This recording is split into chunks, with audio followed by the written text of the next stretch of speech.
Welcome to Hoardganize with professional organizer Rachel Seavey. Every Sunday at 6 p.m., Rachel shares her expertise and compassionate approach to help you deal with overwhelming clutter. Rachel? Hey, collectors! Welcome to the Hoardganize Podcast. I am your host, professional organizer Rachel Seavey, and I am beyond ecstatic today to have a special guest interview. Her name is Judith Kohlberg. In just a moment, I'm going to give you this remarkable woman's official background info. But beforehand, I want to tell you in my own words just how fond of her I am. I actually met Judith in Chicago at an Institute for Challenging Disorganization conference. Gosh, about 5 or 6 years ago. Now, Judith is the founder of the ICD, the Institute for Challenging Disorganization. And this is actually where I got the majority of my professional organizer training. Now, granted, I was still fairly new in my profession, but I knew exactly who Judith was. She was the founder of my school, and I've read all of her books and totally followed her written word closely. So during one of the lunch sessions, I mustered up enough courage to join into a conversation that she was having with some other organizers. And I just kind of stood there and pretended to be part of the conversation. And, she was so nice and so funny and so inclusive. And I was just super excited to meet her and to talk to her. Now, Judith probably has no recollection of this, but she offered me one of her kebabs. Oh my goodness. If I were a vegan, I would have still eaten one of those kebabs, if you know what I mean. It's like my idol, right? And I just thought it was so cool that someone with so much recognition would share a meal with me who was just starting their career. So, Judith, you have a loyal fan forever. Since then, I have had the honor and pleasure to meet Judith several times, and I am never let down. You see, collectors, I like to think that Judith K and I are a lot alike. Both of us like to think outside of the box, come up with creative solutions, and come with no judgment. We embrace all of you with your quirks, and we create organization solutions that actually work. I hope that one day I can be as amazing as Judith. I actually told Judith that, and she said that I should set my standards higher. So I love this woman. She's truly humble, and I really admire her. Okay, if I haven't scared Judith away, she does know I'm a total stalker by now, and I'm going to go on with her official bio. Judith Kohlberg founded Filehead's Professional Organizers in 1989 and the National Study Group on Chronic Disorganization, now known as the ICD, the Institute for Challenging Disorganization. She's recognized as an industry thought leader. Chronically disorganized people have embraced her non-traditional organizing methods described in her books that have sold her over 500,000 copies. Judith has been awarded the organizing industry's highest honors. The Institute for Challenging Disorganization has created the Judith Kohlberg Award, and she's not even dead yet. A longtime NAPO member, Judith has appeared on the TV show Hoarders. Her depth of experience and humorous delivery has made her a popular international speaker. Judith resides in Atlanta, where she takes care of her mom, sees clients, and writes. Okay, dear collectors, have a pen and a paper ready to take some notes. You are not going to want to miss a word of what Judith has to say. Hi, Judith. Hi, Rachel. I'm so excited to be here. We're super happy to have you. So I wanted to ask you several questions. The first one is, what is chronic disorganization? Well, chronic disorganization is severe disorganization that has persisted for a long time, often decades, and it undermines a person's quality of life on a pretty much a daily basis. And I thought maybe I would tell you a story about one of my clients and maybe convey better to you what chronic disorganization looks like, by way of a story. So Lucy is a massage therapist, and she's done, pretty well for herself. She can easily afford the books from Amazon that she constantly orders and that line the shelves and stack up in the den and seem to have multiplied on their own all over the bedroom. She's got lots of DVDs and CDs, most of which she hasn't really listened to, and they're collecting in the living room. And she's got a lot of nice clothes, not only in her bedroom closet, but they're strewn about on the backs of chairs and across the treadmill and other handy places. And she says, and don't even get me started on shoes. The dining room table, long abandoned for meals, is a convenient catch-all, which it is for a lot of people, for months of mail and earbuds and crayons for her granddaughter and batteries and homeless items like last year's greeting cards and this month's neighborhood watch bulletin and the candle she received as a gift for Mother's Day. Now, the gift card to Lord & Taylor's that she meant to give to her own mom on Mother's Day was unfortunately unretrievable when she needed it because it was underneath all that stuff. Lucy says, I spend tons of time looking for misplaced things. In fact, the bottom layer of the dining room table is kind of a mystery. I don't even know what's there. I mean, Lucy is not a child with a depression, but she is not one to forget a time when she was less fortunate. So she's kind of, one of these waste not, want not types that many of us are. Her garage bulges with bicycles and baby swings and skateboards. Her grown children no longer want, and they're kind of waiting to go to Goodwill. And now she's divorced, so she's got cans of paint, and tools, and all manner of hardware that once belonged to her husband, so much so in the garage that it used to be a two-car garage, and now it's pretty much a one-car garage.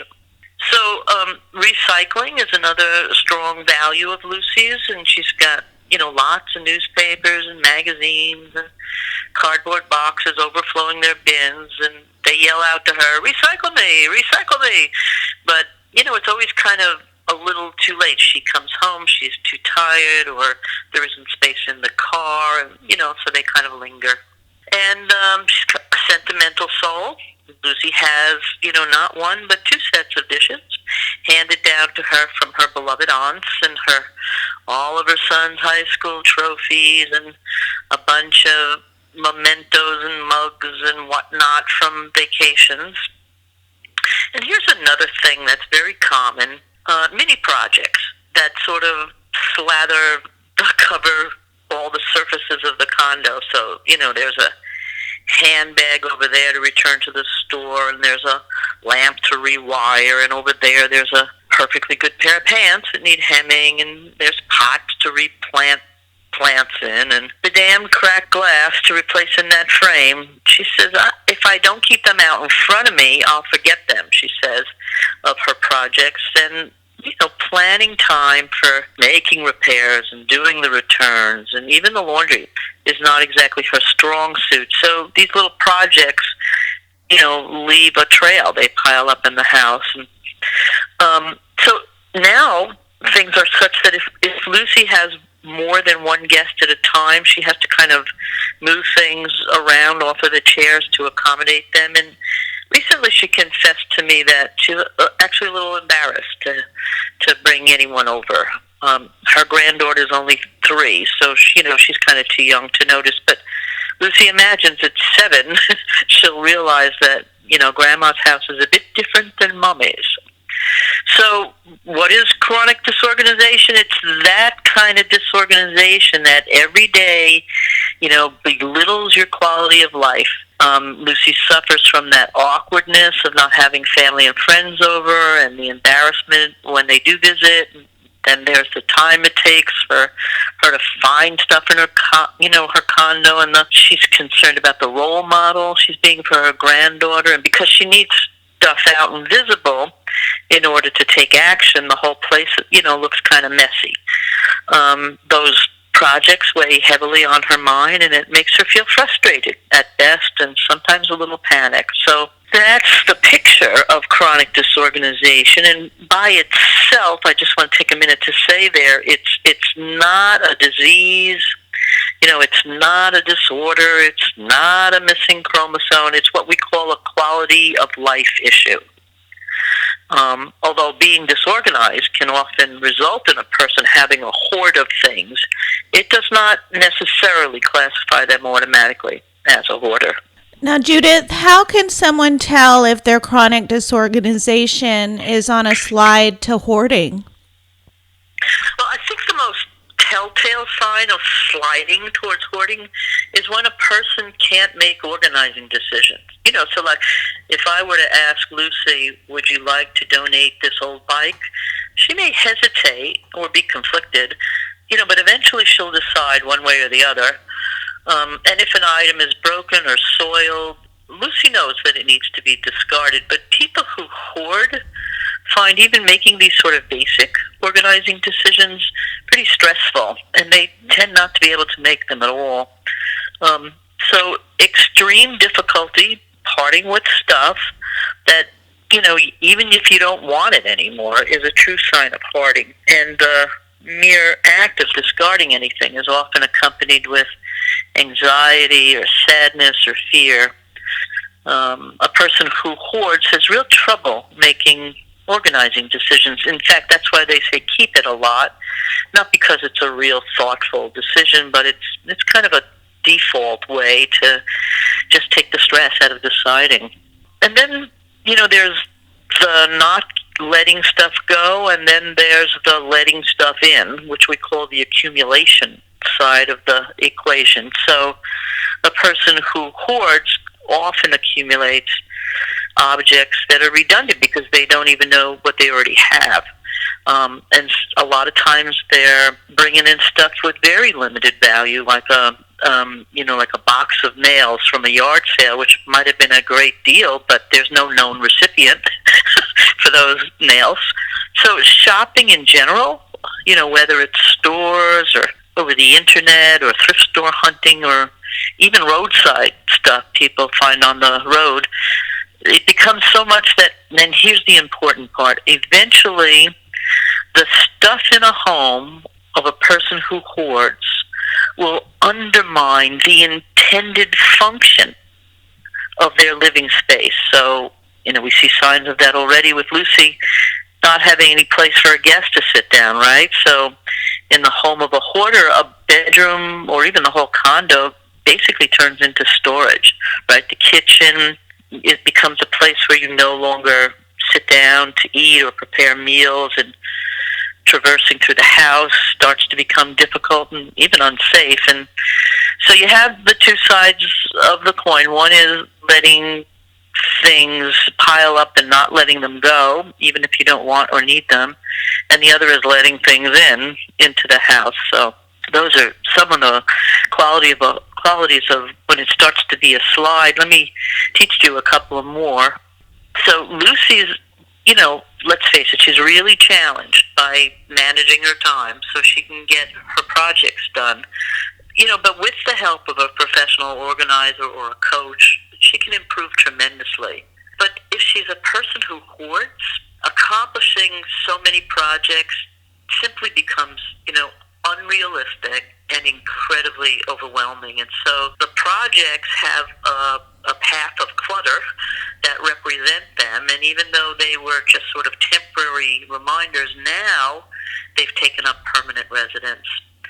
And those neglected projects like repairs and so forth, they can cause clutter to, for instance, block an air vent, or it may prevent, emergency people like the fire department or medical services from being able to easily access your home. So those are some of the over-the-top signs. And squalor is never a good thing. Squalor is like organic stuff, like food or garbage that's hoarded in the home or, not in the appropriate place. And that's definitely hoarding territory. What action can someone take right after this podcast to mitigate hoarding? Well, I congratulate people for listening to this podcast. I mean, that's like the first step. It's amazing. You've already taken a step forward because education and awareness are key. Your listeners can get more education, and I'm going to say this slowly in case people need to write it down. You can get free downloads, like information sheets about chronic disorganization and hoarding from the Institute for Challenging Disorganization, and their website is challengingdisorganization.com. So you can get stuff from the Institute for Challenging Disorganization for more education, and that's challengingdisorganization.com. Go to any bookstore and you'll find a shelf full of books about hoarding and excessive saving, and there's some great self-quizzes inside. Two of the books that I recommend that are a quick read and very understandable and non-judgmental and have great quizzes inside are Overcoming Compulsive Hoarding. That's one. And the other is called Buried in Treasure. So one is Overcoming Compulsive Hoarding, the other is Buried in Treasure. And if you want me to send you a resource list, free, send me an email at judith@fileheads.net and put resources in the subject line. I'll repeat that. That's judith@fileheads.net, resources in the subject line, and I'll send you some, websites and podcasts and books and things like that will help you get educated. I also strongly recommend that you hire a professional organizer right now if you feel you're on this slide, because decluttering it's incredibly exhausting and it's super overwhelming to do by yourself. But if you have a PO who's right at your side, they're going to help you identify stuff, they're going to keep your morale up, they're going to, go through sorting things with you, what's a keeper, what's trash, what's a donation. They'll encourage you to take action, and they're objective. They don't have any affinity for any of this stuff, which is what you need, somebody objective, but you'll find them to also be very compassionate, and I guarantee you that they're going to push you, which you also need. You need somebody to nudge you a little bit, but they're not in the business of coldly throwing things away. That is not what they do. It may be things that you see on television, but they don't throw things away without working with you on that decision. So where can you get a professional organizer who knows a bit or two about hoarding? Again, go to that website, challengingdisorganization.com. And another recommendation is NAPO.net, NAPO, National Association of Professional Organizers, NAPO.net, and they'll also be able to help you figure out, someone nearby who might be able to come by and help. But I wanted to give you some advice on some things that you can do on your own.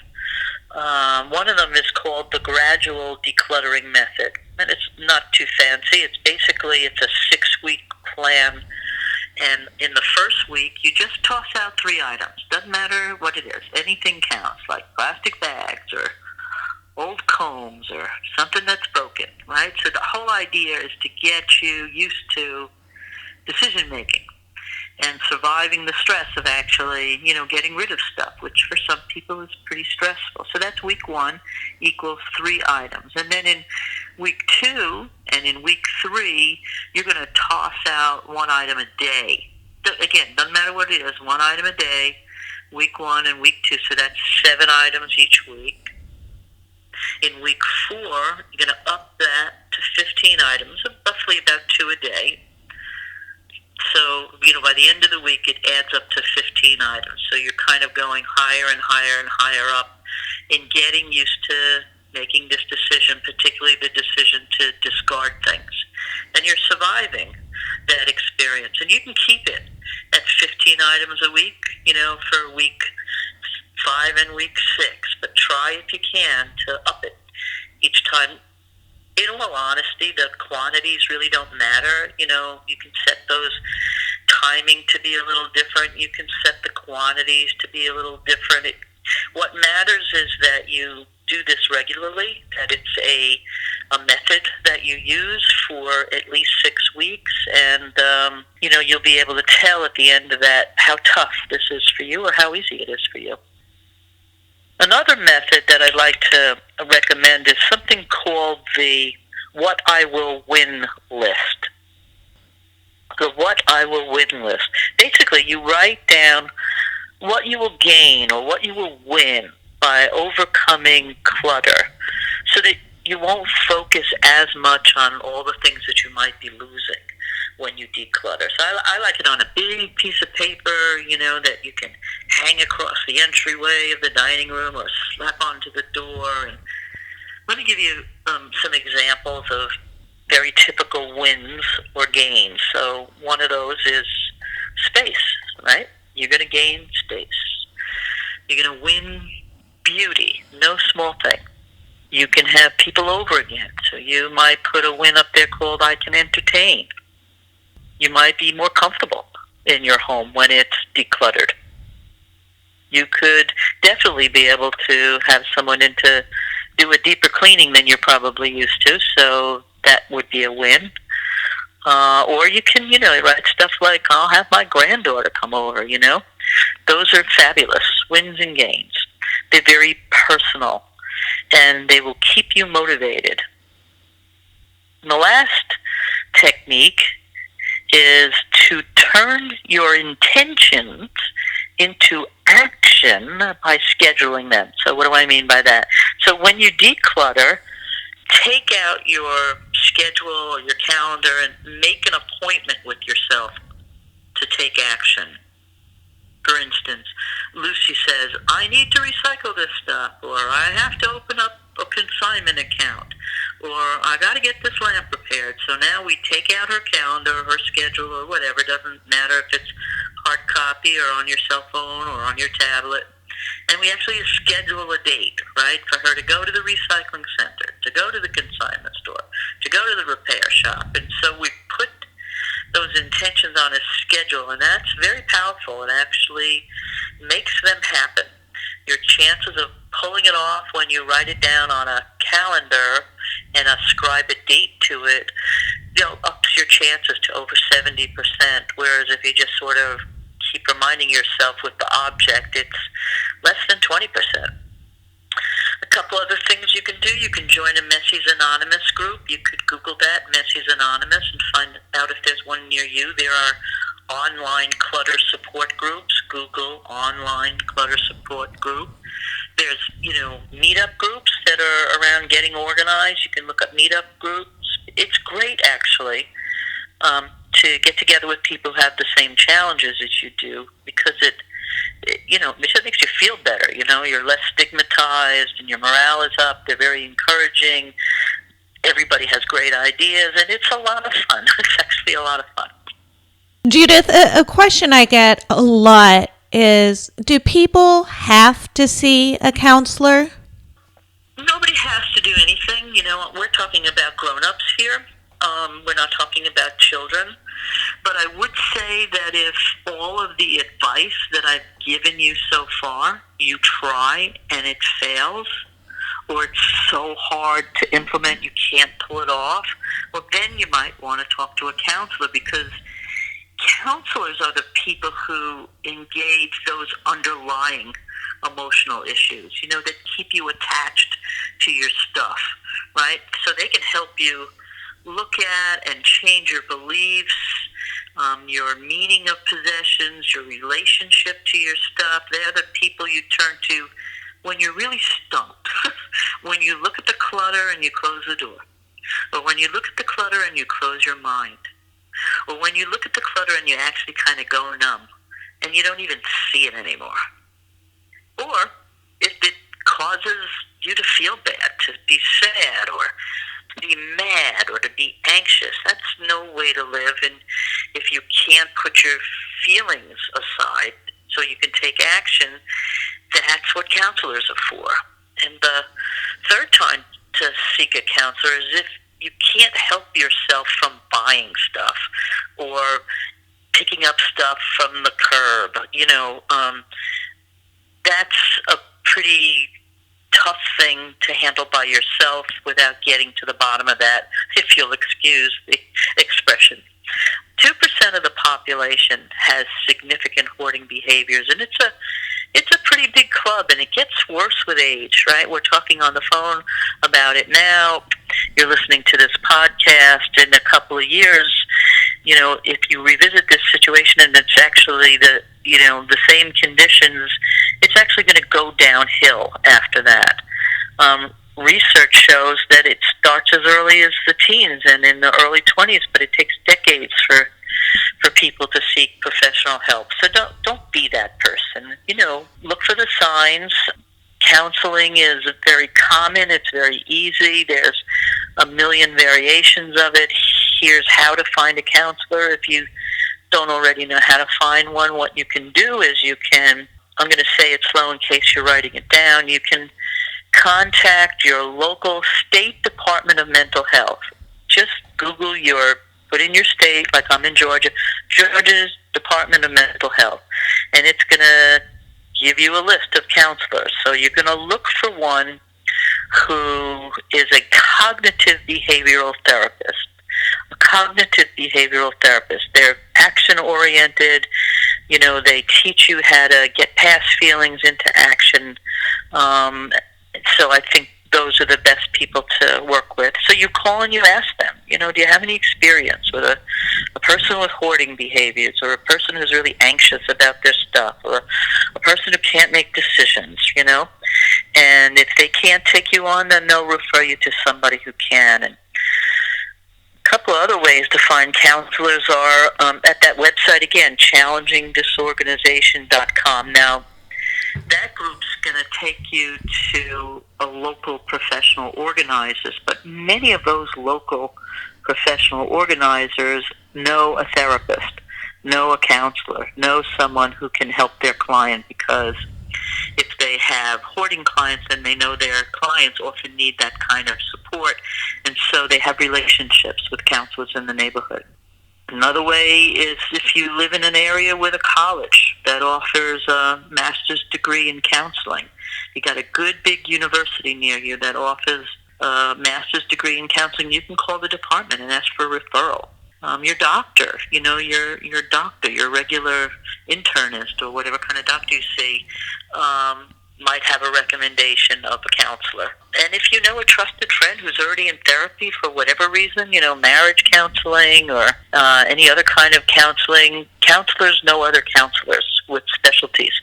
So you might also get a recommendation that way. This information is absolutely invaluable. I know listeners are writing things down and definitely excited to get going with all of your suggestions. If listeners want to reach you directly, do you mind telling us again how they can contact you? Sure, it's Judith at Fileheads, that's F as in Frank, ILEHEADS, fileheads.net. That's the tricky part. Judith at fileheads.net. Well, there you have it, collectors. Judith at fileheads.net.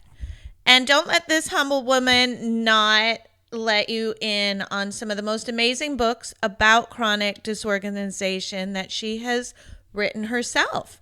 So on Amazon, you can totally download to your Kindle or order the book online. It's called Conquering Chronic Disorganization, written by Judith Kohlberg.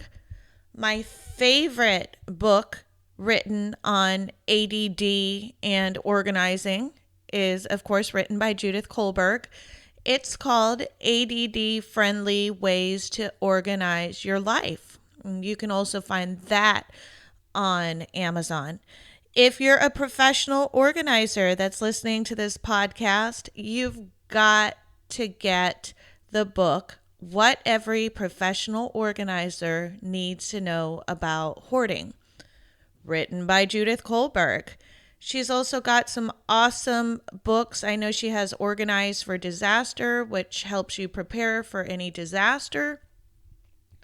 And she also has Getting Organized in the Era of Endless, which covers smartphone interruptions and all of the fun technology that can keep us going all day long and making it hard to prioritize. So there are a handful of books written by Judith Kohlberg that I absolutely own and recommend. And thank you so much for listening to the Hoardganize Podcast. If you are tuning into this on YouTube, go ahead and smash that thumbs up button. Leave a comment for Judith. And of course, subscribe to the Hoardganize Podcast on YouTube. Until next time, collectors, remember, happiness is a place between too little and too much. This has been Hoardganize with Rachel Seavey. New episodes are available every Sunday at 6 p.m. and also on the Collector Care YouTube channel. Download Rachel's Affirmations for Collectors on iTunes or Amazon.com, or sign up for Rachel's blog at collectorcare.com and receive 7 tips for clutter-free living. Thanks for listening.